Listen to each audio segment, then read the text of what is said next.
Macedonia. I'm here in front of the New York Public Library at 42nd Street, and we're going to begin the journey for Olaf Jansen and investigators. So come on in, we'll take the tour together. Hi, I'm here in front of the entrance to the genealogy department, and here's where we're going to start our investigation. We're going to start to find out, was there really a man by the name of Olaf Jansen? So let's see what we can find out. Shall we? I'll begin our search by heading to the genealogy department, where I will look through border crossings, birth records, death records, and any information that can be found from the clues that I have received reading the book, The Smoky God, A Voyage to the Inner World, in part 1 of the author's foreword, written by Willis George Emerson. So who was this elderly 95-year-old Norwegian sailor living in Los Angeles for the past 6 years, who had spent over a dozen years in the Midwest before emigrating from Sweden, that summoned author Willis George Emerson to his home at 2 o'clock in the morning to share his personal story before crossing over in January of 1908? Olaf Jansen was a Norwegian born in a little seafaring Russian town of Uleborg in the eastern coast of the Gulf of Bothnia, the northern arm of the Baltic Sea. Olaf's parents were on a fishing cruise in the Gulf of Bothnia and put into this Russian town of Uleborg at the time of his birth on the 27th of October in 1811. Olaf's father's name was Jens Jansen, and was born at Rodwig on the Scandinavian coast near the Lofoten Islands, but after marrying made his home at Stockholm in Sweden. In 1825, at the age of 14, Olaf made regular trips with his father on all fishing voyages. At the age of 19, on the 3rd day of April in the year of 1829, Olaf's voyage to the inner world would begin. He and his father sailed from Stockholm, Sweden, bound for the Lofoten Islands.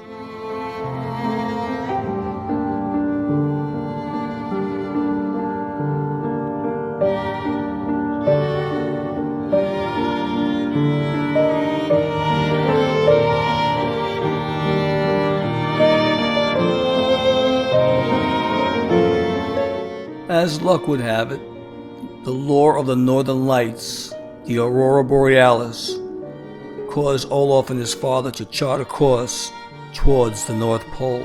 After spending 2 years with the giant inhabitants from the inner world, Olaf and his father were homesick. It was time to set sail and return home. But they had to pass through treacherous waters to get there.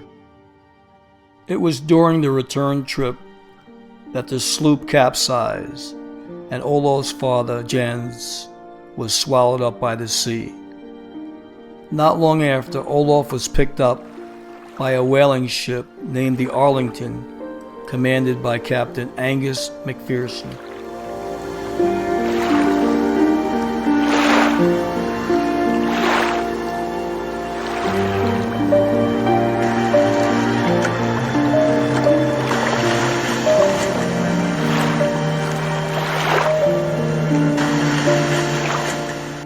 Upon telling his story to the captain of the whaling ship about the marvelous discoveries made by Olaf and his father, he was put in irons.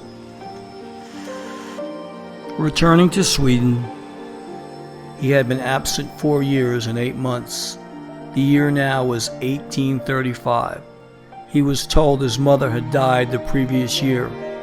Upon his return, the property left by his parents were given back to him. Not long after telling the story in detail to his uncle Gustav Osterlin, a man of considerable property, Olaf urged him to help fund an expedition to make another voyage back to the strange land. At first, his uncle Gustav favored his project.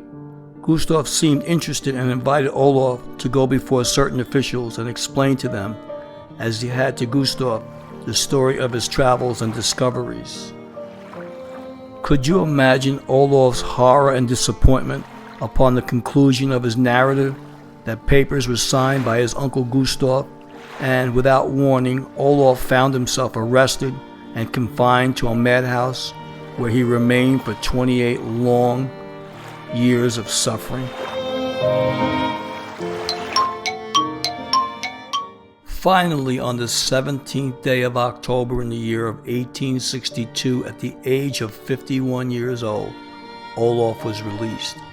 Returning home, Olaf learned that his uncle Gustav was now dead and the friends of his youth were all gone.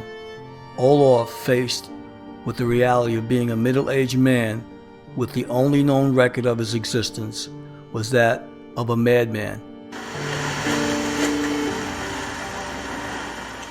Picking up the pieces of his shattered life, Olaf instinctively turned towards the harbor where fishing boats in great numbers were anchored, and within a week, Olaf had shipped out with a fisherman by the name of Jan Hansen, who was starting out on a long fishing cruise to the Lofoten Islands. In only a matter of a short few years, Olaf was able to own a fishing brig of his own.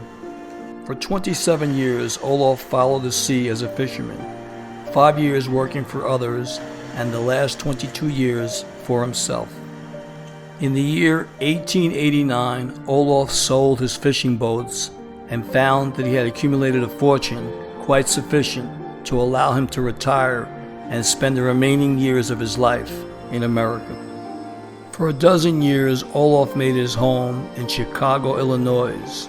He then spent the last 7 years of his life in Los Angeles, California, arriving there on March 4th of the year 1901. Then, in his latter years, just before he was ready to die, he told his story about the strange land, leaving maps and drawings to an author named Willis George Emerson to share with the world. The first question I asked myself, was there any record of Olaf's birth? I was unable to find any birth records. The reason being, Olaf was not born at home. He was born on a fishing trip in a foreign country, Russia. The second question, was there any records of Olaf Jansen entering the United States? No records were found in any of my searches in the New York Public Library. Yet I knew that Olaf Jansen had left his homeland and traveled on a ship to Ellis Island and docked in New York City with all of the immigrants entering America.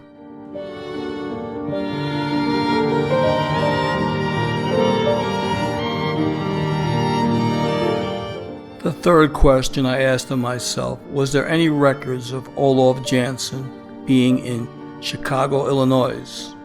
The answer was yes. I was able to find an address and information that confirmed that yes, indeed, Olaf Jansen had arrived and was living in Chicago, Illinois, and the date coincided with the information in Willis George Emerson's author foreword. And there it was, a stroke of good fortune. On the 1892 City of Chicago, Northern District of Illinois Record and Index of Persons Registered of Poll List of Voters on the 5th line was the record for Olaf Jansen. His address, 304 Stephenson Street. Born in Norway, listed as being in America for 3 years, and living in Chicago for 3 years, just as the author Willis George Emerson had written in the book, The Smoky God.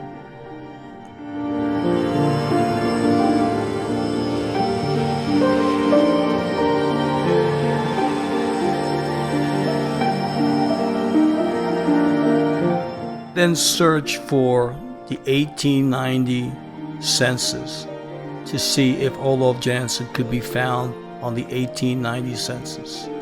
An interesting sidebar here, I will note that the 1890 census records are not available.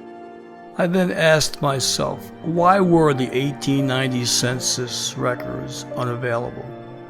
I learned that the 11th U.S. Census that was taken on June 2nd of 1890 and most of the 1890 census was destroyed in 1921 during a fire in the basement of the Commerce Building in Washington, D.C. An interesting fact is that the 1890 census was the first to be compiled using a machine-readable medium, using punch cards and tabulated by machine, a method invented by Herman Holbrook. The total population of 62,947,714 was announced only after 6 weeks of processing. The public reaction to this tabulation was disbelief, as it was widely believed the right answer was at least 75 million people in 1890. Almost all the population schedules were damaged in a fire in 1921, with 25% destroyed and 50% damaged by smoke and water.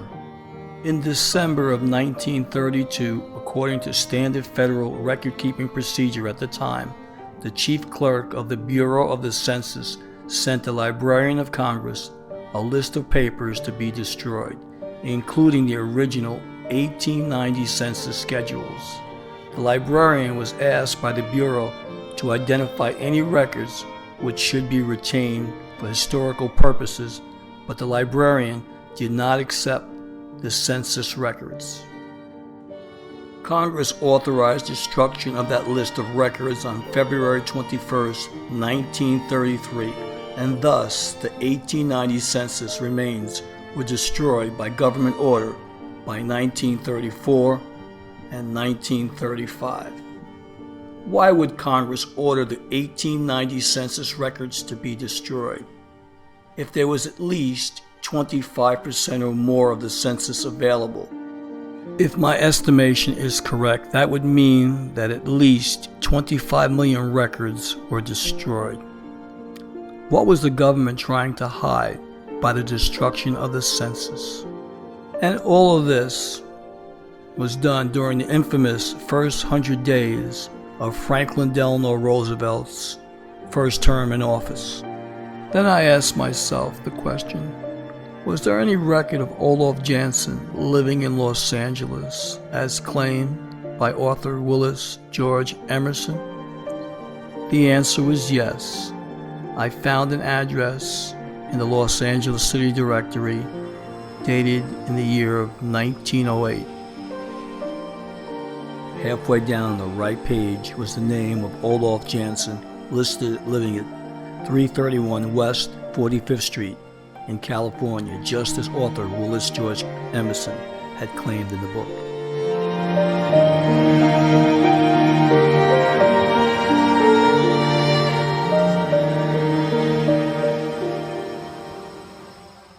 Another important question that needed to be answered: was there a record of birth or a census for Angus MacPherson in Scotland? The answer was yes. Angus MacPherson was born in 1796 in Scotland. I was able to acquire the 1841 Scotland census that was taken, which proved that Angus MacPherson at the time was 45 years old. His birth year was listed as 1796. He was born in Inverness, Scotland, and his occupation was listed as a merchant seaman.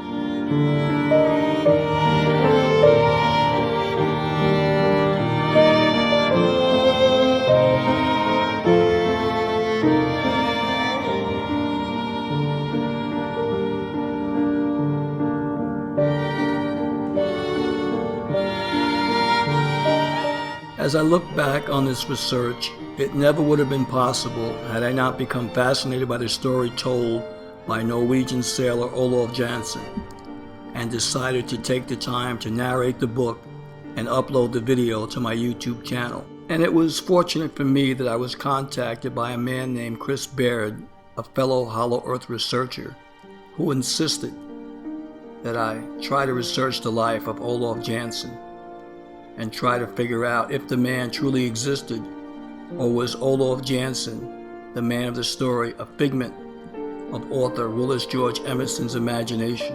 Are there any photos that have been taken that show of any polar openings in the North or South Pole? The answer is yes. Upon taking on this research, Chris Baird, sent me these photos to share with you. The photos provide strong evidence for a hollow Earth and help validate Olaf Jansen's story. Based on the research I have shared on this video today, the evidence is very convincing. This is Stephen Sindoni at the Long Island Railroad at 34th Street, and my journey ends here with the train. I want to thank you for watching the Smoky God Review. Until next time, Stephen Sindoni.